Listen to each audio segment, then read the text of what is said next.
And our presidential inauguration coverage continues now. President Trump is calling for sweeping changes to policies that came about under his predecessor. Those changes include repealing Obamacare. Local lawmakers are expressing concern over what could it mean for Rhode Island. Eyewitness News reporter Tim White is here now with more in-depth coverage. Senate President Teresa Paiva Weed says if President Trump is successful in a full repeal of the Affordable Care Act or Obamacare, she says it could have huge budgetary implications here in Rhode Island. I am concerned. Roughly 100,000 Rhode Islanders receive health insurance through Obamacare, which Trump has pledged to repeal and replace. How would Rhode Island shoulder that? I mean, what do you do? That's telling.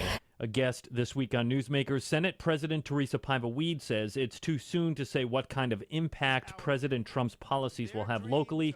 Rhode Island relies on billions of dollars every year from the federal government, much of it for social service benefits. We don't turn people away at hospital doors. So what the Affordable Health Care Act did was actually provide funding for insurance to ensure those people were cared for.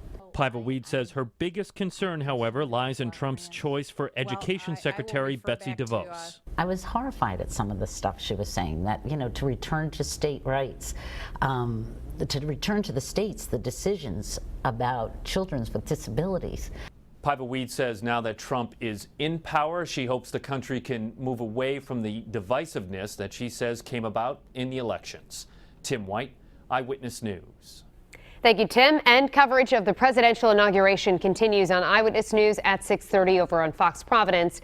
We'll have a live report from our Washington, D.C. bureau. We also have more coverage on WPRI.com, including the president's complete inaugural address, a photo gallery of today's events, and a look back at previous presidential inaugurations.